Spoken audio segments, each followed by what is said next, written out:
सभी मसीह भाई बहनों को जय मसीह की। मेरा नाम सरिता है। मैं स्वागत करती हूँ हमारे चैनल सरिता मसीह पे। आज का जो डे है 41 है और एक साल में बाइबल कंप्लीट करने के दिन में हमारा 41 डे है। और इसमें हम सीखेंगे, हम पढ़ेंगे नए नियम की पुस्तक मत्ती की पुस्तक 25 अध्याय का 30 से 46 और 46 वचन तक, और पुराने नियम से पढ़ेंगे 8 अध्याय से और 10 अध्याय तक। 3 अध्याय पढ़ेंगे और इसमें हम सीखेंगे आज परमेश्वर हमसे क्या बातचीत करता है, परमेश्वर का वचन हमें आज के इस बाइबल रीडिंग के द्वारा हमें क्या सिखाता है। तो चलिए शुरू करते हैं। हमारे साथ निकाल लें मत्ती की पुस्तक 25 अध्याय।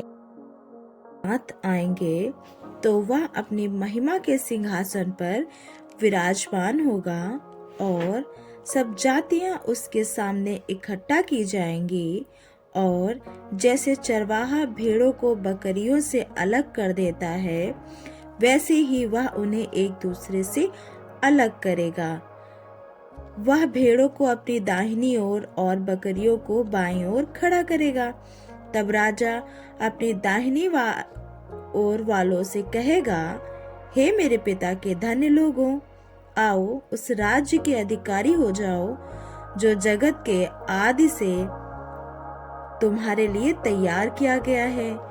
क्योंकि मैं भूखा था और तुमने मुझे खाने को दिया, मैं प्यासा था और तुमने मुझे पानी पिलाया, मैं परदेसी था तो तुमने मुझे अपने घर में ठहराया, मैं नंगा था और तुमने मुझे कपड़े पहनाए, मैं बीमार था और तुमने मेरी सुधि ली, मैं बंदी गृह में था और तुम मुझसे मिलने आए। तब धर्मी उसको उत्तर देंगे, हे प्रभु, हमने कब तुझे भूखा देखा और खिलाया, या प्यासा देखा और पिलाया? हमने कब तुझे परदेसी देखा और अपने घर में ठहराया, या नंगा देखा और कपड़े पहनाए? हमने कब तुझे बीमार या बंदी गृह में देखा और तुझसे मिलने आए? तब राजा उन्हें उत्तर देगा, मैं तुमसे सच कहता हूँ कि तुमने जो मेरे इन छोटे से छोटे भाइयों में से किसी एक के साथ किया, वह मेरे साथ ही किया है। परमेश्वर का वचन यहाँ पे बताता है न्याय का दिन, जब न्याय का दिन आएगा, परमेश्वर सिंहासन अपने स्वर्गदूतों के साथ आएंगे, सिंहासन पर विराजमान होके आएंगे। जब हमारा न्याय होगा तो एक तरफ बकरी और एक तरफ भेड़ों को खड़ा करेगा। तो परमेश्वर यहाँ पे धर्मी और अधर्मी को भेड़ और बकरी से संबोधित कर रहे हैं। और यहाँ पे परमेश्वर का वचन कहता है कि ये सब चीजें, ये सब काम जो आपने किए हैं, तो इसकी वजह से अनंत जो जीवन है वो आपका होगा। जो अभी मैंने पढ़े कि मैं भूखा था तो रोटी खिलाई, प्यासा था तो मुझे पानी पिलाया, परदेसी था तो मुझे ठहरने दिया अपने घर में, मेरे पास कपड़े नहीं थे तुमने कपड़े पहनाए, बीमार था तो मुझे देखने आए। तो ये सारी चीजें परमेश्वर का वचन कहता है कि ये सारी चीजें तुमने की है। उन लोगों को, मीन्स जो धर्मी जन है, उन्हें पता भी नहीं हमने ये कब किया। पर परमेश्वर का वचन कहता है कि तुम मेरे साथ मत करो। अगर मेरे किसी बच्चे के साथ, मेरे किसी जन के साथ भी करते हो ना, तो वो मेरे साथ करते हो। परमेश्वर का वचन यहाँ पे ये कहता है कि तुम इनमें से छोटे भाइयों में से किसी एक के साथ किया, वह मेरे साथ किया। अगर हम कोई एक गिलास पानी भी परमेश्वर के किसी दास के साथ करते हैं, देते हैं, तो वो परमेश्वर के लिए हम करते हैं। फिर 41 में क्या लिखा है, तब वह बाईं ओर वालों से कहेगा, हे शापित लोगों, मेरे सामने से उस अनंत आग में चले जाओ जो शैतान और उसके दूतों के लिए तैयार की है। ये बाईं ओर मीन्स बकरियों, वो जो विधर्मी लोग हैं, जो अधर्मी लोग हैं, उनसे परमेश्वर कहेगा कि तुम अनंत आग में चले जाओ जो शैतान और उसके दूतों के लिए तैयार की गई है। उस आग में परमेश्वर उन्हें झोंकेगा और उसके दूतों के लिए तैयार की गई है। क्योंकि मैं भूखा था और तुमने मुझे खाने को नहीं दिया, मैं प्यासा था और तुमने मुझे पानी नहीं पिलाया, मैं परदेसी था तुमने मुझे अपने घर में नहीं ठहराया, मैं नंगा था तुमने मुझे कपड़े नहीं पहनाए, मैं बीमार और बंदी गृह में था और तुमने मेरी सुधि न ली। तब वे उत्तर देंगे, हे प्रभु, हमने तुझे कब भूखा देखा, कब प्यासा देखा, या परदेसी या नंगा या बीमार या बंदी गृह में देखा और तेरी सेवा टहल ना की, तब वह उन्हें उत्तर देगा, मैं तुमसे सच कहता हूँ कि तुमने जो इन छोटों से छोटों में से किसी एक के साथ नहीं किया, वह मेरे साथ भी नहीं किया। और ये अनंत दंड भोगेंगे, परंतु धर्मी अनंत जीवन में प्रवेश करेंगे। मत्ती की पुस्तक में ये 31 से 46 वचन में यही बताता है, जब न्याय का समय आएगा तो हमें इन सारी चीज़ों के लिए तैयार रहना है। हमारे पास अगर कोई आता है और वो जेन्युइन में ही उसको वो ज़रूरत की चीज़ है, वो ज़रूरत है, तो हमें देना है उसे, क्योंकि परमेश्वर का वचन कहता है कि तूने अगर मेरे किसी भी जन के साथ किया है, छोटे से छोटे के साथ किया है, तो वो मेरे साथ किया, और तुमने नहीं किया तो वो मेरे साथ नहीं किया है। तो मेरे प्रिय भाई बहनों, बहुत ही सोच समझ के इस संसार में अपने कदमों को रखना है और हमें परमेश्वर के राज्य में निरंतर बढ़ते जाना है। लय व्यवस्था की पुस्तक 8 से 10 अध्याय। 8 अध्याय में कुछ इस प्रकार है। हारून और उसके पुत्रों का अभिषेक। फिर यहोवा ने मूसा से कहा, तू हारून और उसके पुत्रों के वस्त्रों और अभिषेक के तेल और पाप बलि के बछड़े और दोनों मेढ़ों और अखमीरी रोटी की टोकरी को मिलाप वाले तंबू के द्वार पर ले आ और वहीं सारी मंडली को इकट्ठा कर।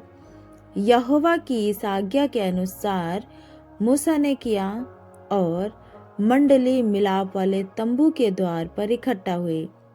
तब मूसा ने मंडली से कहा, जो काम करने की आज्ञा यहोवा ने दी है वह यही है। फिर मूसा ने हारून और उसके पुत्रों को समीप ले जाकर जल से नहलाया। तब उसने उनको अंगरखा पहनाया और कटिबंध लपेट कर बागा पहना दिया और एपोद लगाकर एपोद के काढ़े हुए पट्टे से एपोद को बांधकर कस दिया।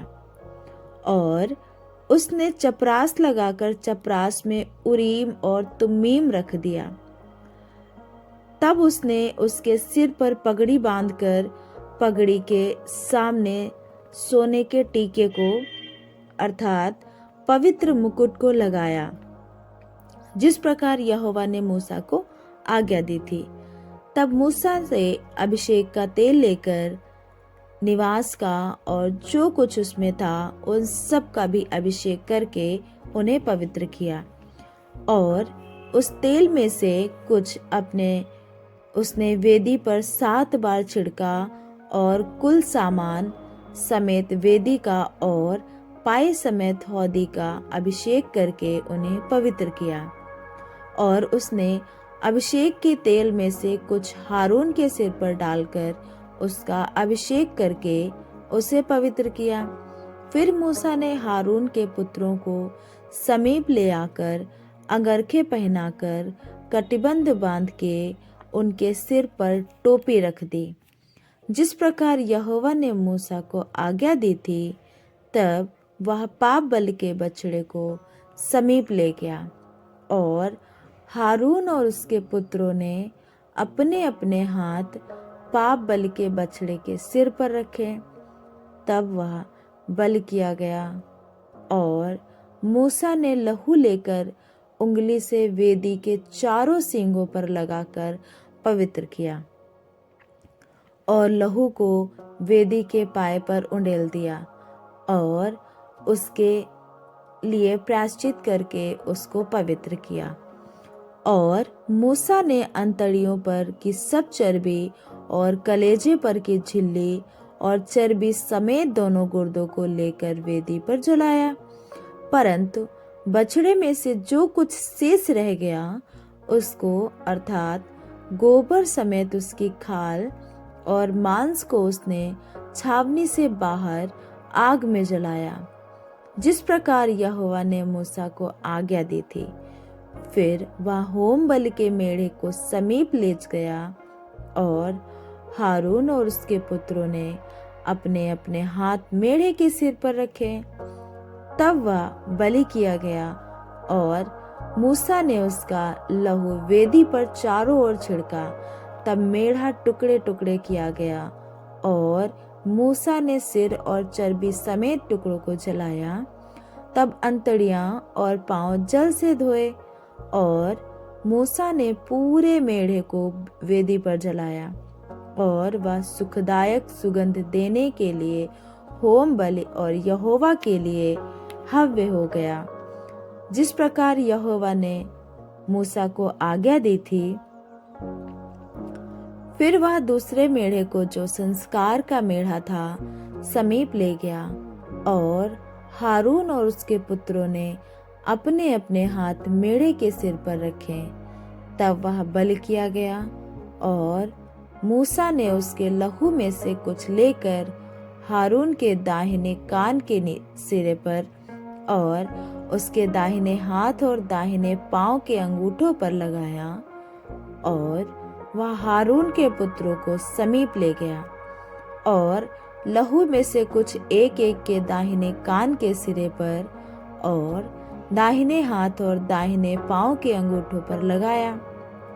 और मूसा ने लहू को वेदी पर चारों ओर छिड़का, और उसने चर्बी और मोटी पूंछ और अंतड़ियों पर की चर्बी, सब चर्बी और कलेजे पर की झिल्ली समेत दोनों गुर्दे और दाहिनी जांघ, ये सब लेकर अलग रखे।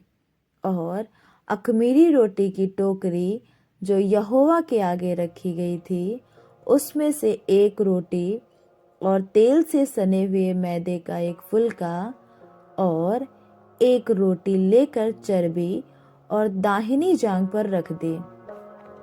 और ये सब वस्तुएं हारून और उसके पुत्रों के हाथों पर धर दी गई, और हिलाने की भेंट के लिए यहोवा के आगे हिलाई गई। तब मूसा ने उन्हें फिर उनके हाथों पर से लेकर उन्हें वेदी पर होम बलि के ऊपर जलाया। यह सुखदायक सुगंध देने के लिए संस्कार की भेंट और यहोवा के लिए हव्य था। तब मूसा ने छाती को लेकर हिलाने की भेंट के लिए यहोवा के आगे हिलाया, और संस्कार के मेढ़े में से मूसा का भाग यही हुआ जैसा यहोवा ने मूसा को आज्ञा दी थी। तब मूसा ने अभिषेक के तेल और वेदी पर के लहू और दोनों में से कुछ लेकर हारून और उसके वस्त्रों पर और उसके पुत्रों और उनके वस्त्रों पर भी छिड़का, और उसने वस्त्रों समेत हारून को भी पवित्र किया। तब मूसा ने हारून और उसके पुत्रों से कहा, मांस को मिलाप वाले तंबू के द्वार पर पकाओ, और उस रोटी को जो संस्कार की टोकरी में है वहीं खाओ, जैसा मैंने आज्ञा दी है कि हारून और उसके पुत्र उसे खाएं। और मांस और रोटी में से जो शेष रह जाए उसे आग में जला देना, और जब तक तुम्हारे संस्कार के दिन पूरे ना हों तब तक, अर्थात 7 दिन तक मिलाप वाले तंबू के द्वार के बाहर ना जाना, क्योंकि वह 7 दिन तक तुम्हारा संस्कार करता रहेगा। जिस प्रकार आज किया गया है वैसा ही करने की आज्ञा यहोवा ने दी है, जिससे तुम्हारा प्रायश्चित किया जाए। इसलिए तुम मिलाप वाले तंबू के द्वार पर 7 दिन तक दिन रात ठहरे रहना और यहोवा की आज्ञा को मानना, ताकि तुम मर ना जाओ, क्योंकि ऐसी ही आज्ञा मुझे दी गई है। तब यहोवा की इन्हीं सब आज्ञाओं के अनुसार जो उसने मूसा के द्वारा दी थी, हारून और उसके पुत्रों ने किया। 8 अध्याय में परमेश्वर ने मूसा को आज्ञा दी हारून और उसके पुत्रों का अभिषेक करने के लिए, कि वो पूरी तरीके से परमेश्वर के लिए वो लेवी वंश के थे और पूरी तरीके से वो परमेश्वर के लिए याजक का काम करें। इसलिए उनको अभिषेक और उनका शुद्धिकरण के लिए 8 अध्याय में हम देखते हैं। 9 अध्याय में हारून द्वारा बलि अर्पण। 8वें दिन मूसा ने हारून और उसके पुत्रों को और इज़राइली पुरनियों को बुलाकर हारून से कहा, पाप बलि के लिए एक निर्दोष बछड़ा और होम बलि के लिए एक निर्दोष मेढ़ा लेकर यहोवा के सामने भेंट चढ़ा। और इज़राइलियों से यह कह कि तुम पाप बलि के लिए एक बकरा और होम बलि के लिए एक बछड़ा और एक भेड़ का बच्चा लो, जो 1 वर्ष के हों और निर्दोष हों। और मेल बलि के लिए यहोवा के सम्मुख चढ़ाने के लिए एक बैल और एक मेढ़ा और तेल से सने हुए मैदे का एक अन्न बलि भी ले लो, क्योंकि आज यहोवा तुमको दर्शन देगा। और जिस जिस वस्तु की आज्ञा मूसा ने दी थी, उन सबको वे मिलाप वाले तंबू के आगे ले आए। और सारी मंडली समीप जाकर यहोवा के सामने खड़ी हुई। तब मूसा ने कहा, यह वह काम है जिसके करने के लिए यहोवा ने आज्ञा दी है कि तुम उसे करो, और यहोवा की महिमा का तेज तुमको दिखाई पड़ेगा। तब मूसा ने हारून से कहा, यहोवा की आज्ञा के अनुसार वेदी के समीप जाकर अपने पाप बलि और होम बलि को चढ़ाकर अपने और सब जनता के लिए प्रायश्चित कर, और जनता के चढ़ावे को भी चढ़ाकर उनके लिए प्रायश्चित कर। इसलिए हारून ने वेदी के समीप जाकर अपने पाप बलि के बछड़े का बलिदान किया, और हारून के पुत्र लहू को उसके पास ले गए। तब उसने अपनी उंगली को लहू में डुबाकर वेदी के सींगों पर लहू को लगाया, और शेष लहू को वेदी के पाए पर उंडेल दिया। और पाप बलि में की चर्बी और गुर्दों और कलेजे पर की झिल्ली को उसने वेदी पर जलाया, जैसा यहोवा ने मूसा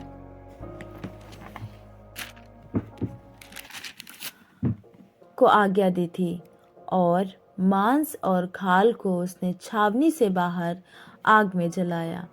तब होम बलि पशु का बलिदान किया, और हारून के पुत्रों ने लहू को उसके हाथ में दिया, और उसने उसको वेदी पर चारों ओर छिड़क दिया। तब उन्होंने होम बलि पशु को टुकड़े टुकड़े करके सिर सहित उसके हाथ में दे दिया, और उसने उनको वेदी पर जला दिया। और उसने अंतड़ियों और पाँव को धोकर वेदी पर पाप बलि के ऊपर जलाया। तब उसने लोगों के चढ़ावे को आगे लेकर और उस पाप बलि के बकरे को जो उसके लिए था लेकर उसका बलिदान किया, और पहले के समान उसे भी पाप बलि करके चढ़ाया। और उसने होम बलि को भी समीप ले जाकर विधि के अनुसार चढ़ाया, और अन्न बलि को भी समीप ले जाकर उसमें से मुट्ठी भर वेदी पर जलाया। यह भोर के होम बलि के अलावा चढ़ाया गया। बैल और मेढ़ा अर्थात जो मेल बलि पशु जनता के लिए थे, वे भी बलि किए गए। और हारून के पुत्रों ने लहू को उसके हाथ में दिया, और उसने उसको वेदी पर चारों ओर छिड़क दिया। और उन्होंने बैल की चर्बी को और मेढ़े में से मोटी पूंछ को और जिस चर्बी से अंतड़ियां ढपी रहती हैं उसको, और गुर्दों सहित कलेजे पर की झिल्ली को भी उसके हाथ में दिया। और उन्होंने चर्बी को छातियों पर रखा, और उसने वह चर्बी वेदी पर जलाई। परंतु छातियां और दाहिनी जांघ को हारून ने मूसा की आज्ञा के अनुसार हिलाने की भेंट के लिए यहोवा के सामने हिलाया। तब हारून ने लोगों की ओर हाथ बढ़ाकर उन्हें आशीर्वाद दिया, और पाप बलि, होम बलि और मेल बलि को चढ़ाकर वहां नीचे उतर आया। तब मूसा और हारून मिलाप वाले तंबू में गए और निकलकर लोगों को आशीर्वाद दिया। तब यहोवा का तेज सारी जनता को दिखाई दिया और यहोवा के सामने से आग निकली और चर्बी सहित होम बलि को वेदी पर भस्म कर दिया। इसे देखकर जनता ने जय जयकार का नारा लगाया और अपने अपने मुंह के बल गिरकर दंडवत किया। अभिषेक होने के बाद ये हारून ने जो बलिदान किया था उसके बारे में इसमें दिया गया है। 10 अध्याय में पढ़ेंगे नादाब और अबीहू का पाप। तब नादाब और अबीहू नामक हारून के 2 पुत्रों ने अपना अपना धूप दान लिया और उनमें आग भरी और उसमें धूप डालकर उस ऊपरी आग को जिसकी आज्ञा यहोवा ने नहीं दी थी यहोवा के सम्मुख अर्पित किया। तब यहोवा के सम्मुख से आग निकली और उन दोनों को भस्म कर दिया और वे यहोवा के सामने मर गए। तब मूसा ने हारून से कहा, यह वही बात है जिसे यहोवा ने कहा था कि जो मेरे समीप आए अवश्य है कि वह मुझे पवित्र जाने और सारी जनता के सामने मेरी महिमा करे। और हारून चुप रहा।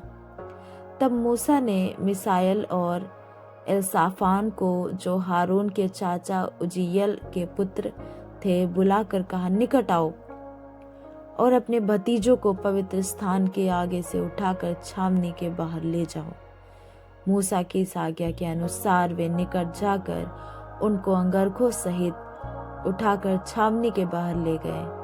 तब मूसा ने हारून से और उसके पुत्र एलियाजार और ईतामार से कहा, तुम लोग अपने सिरों के बाल मत बिखराओ और ना अपने वस्त्रों को फाड़ो, ऐसा ना हो कि तुम भी मर जाओ और सारी मंडली पर उसका क्रोध भड़क उठे। परंतु वह इज़राइल के कुल घराने के लोग जो तुम्हारे भाई बंधु हैं यहोवा की लगाई हुई आग पर विलाप करें, और तुम लोग विलाप वाले तंबू के द्वार के बाहर ना जाना, ऐसा ना हो कि तुम मर जाओ, क्योंकि यहोवा के अभिषेक का तेल तुम पर लगा हुआ है। मूसा ने इस वचन के अनुसार उन्होंने किया। ये अबीहू, नादाब और अबीहू ने परमेश्वर की आज्ञा के खिलाफ जाकर काम किया, इसलिए परमेश्वर का तुरंत न्याय वहां पे परमेश्वर ने किया, आग से उन्हें भस्म कर दिया। क्योंकि परमेश्वर पवित्र है और जो उसके समीप जाए वो भी पवित्र होके जाए, इस वचन में हम देखते हैं। क्योंकि जब परमेश्वर ने जो चीज को मना किया था कि धूप डालकर उस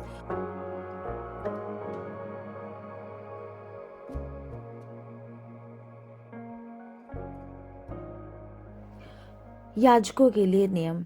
फिर यहोवा ने हारून से कहा, जब जब तू या तेरे पुत्र मिलाप वाले तंबू में आए, तब तब तुम में से कोई ना तो दाखमधु पिए हो, ना और किसी प्रकार का मद्य, कहीं ऐसा ना हो कि तुम मर जाओ।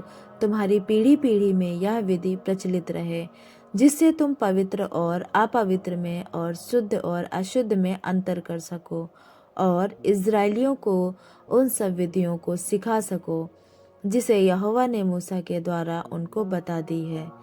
फिर मूसा ने हारून से कहा और उसके बचे हुए दोनों पुत्र इतामार और एलियाजार से भी कहा, यहोवा के हव्य में से जो अन्न बलि बचा है उसे लेकर वेदी के पास बिना खमीर खाओ, क्योंकि वह परम पवित्र है, और तुम उसे किसी पवित्र स्थान में खाओ, और वह यहोवा के हव्य में से तेरा और तेरे पुत्रों का हक है, क्योंकि मैंने ऐसी ही आज्ञा पाई है। परंतु हिलाई हुई भेंट की छाती और उठाई हुई भेंट की जांघ को तुम लोग अर्थात तू और तेरे बेटे बेटियां सब किसी शुद्ध स्थान में खाओ, क्योंकि वे इज़राइलियों के मेल बलियों में से तुझे और तेरे बच्चों का हक ठहरा दी गई हैं। चर्बी के हव्यों समेत जो उठाई हुई जांघ और हिलाई हुई छाती यहोवा के सामने हिलाने के लिए आया करेंगी। ये भाग यहोवा की आज्ञा के अनुसार सर्वदा की विधि की व्यवस्था से तेरे और तेरे बच्चों के लिए हैं। फिर मूसा ने पाप बलि के बकरे की खोजबीन की तो क्या पाया कि वह जलाया गया है, इसलिए एलियाजार और ईतामार जो हारून के पुत्र बचे थे, उनसे वह क्रोध में आकर कहने लगा, पाप बलि जो परम पवित्र है और जिसे यहोवा ने तुम्हें इसलिए दिया कि तुम मंडली के अधर्म का भार अपने पर उठाकर उनके लिए यहोवा के सामने प्रायश्चित करो, तुमने उसका मांस पवित्र स्थान में क्यों नहीं खाया? देखो, उसका लहू पवित्र स्थान के भीतर तो लाया ही नहीं गया। निसंदेह उचित था कि तुम मेरी आज्ञा के अनुसार उसके मांस को पवित्र स्थान में खाते। इसका उत्तर हारून ने मूसा को इस प्रकार दिया, देख, आज ही उन्होंने मेरे अपने पाप बलि और होम बलि को यहोवा के सामने चढ़ाया, फिर तुझ पर ऐसी विपत्तियां आ पड़ी हैं। इसलिए यदि मैं आज पाप बलि का मांस खाता तो क्या यह बात यहोवा के सम्मुख भली होती? जब मूसा ने यह सुना तब उसे संतोष हुआ। परमेश्वर का वचन पढ़े और सुने जाने पर आशीष हो। आज के वचन में हमने जो सीखा है, जो नए नियम से सीखा है कि जब परमेश्वर न्याय के सिंहासन पर आएगा तब हमारा न्याय होगा। हमें दो भागों में बांटा जाएगा। एक तो बकरियां मीन्स अधर्मी और भेड़ जो धर्मी पुरुष होंगे। तो परमेश्वर उसमें हमें बंटवारा करेगा और हमारा जब न्याय करेगा तो अभी तो हमें कुछ पता नहीं चल रहा है कि हम क्या कर रहे हैं क्या नहीं कर रहे हैं। परमेश्वर का वचन वहाँ पे बताता है कि यदि तुमने मेरे किसी छोटे से छोटे में से किसी एक के साथ किया, वो मेरे साथ किया, और अगर नहीं किया, वो मेरे साथ नहीं किया। तो ये चीज़ें पर हमें बहुत ही अपने आप को जांचना है, परखना है कि हम जीवन में प्रतिदिन में क्या कर रहे हैं क्या नहीं कर रहे हैं। और परमेश्वर जब न्याय के सिंहासन पर बैठेगा तो हमारा न्याय होगा। उस दिन हमने क्या इस जीवन में किया है, हमारा नाम जो जीवन की पुस्तक में है या नहीं है, उस दिन हमें ज़रूर पता चलेगा।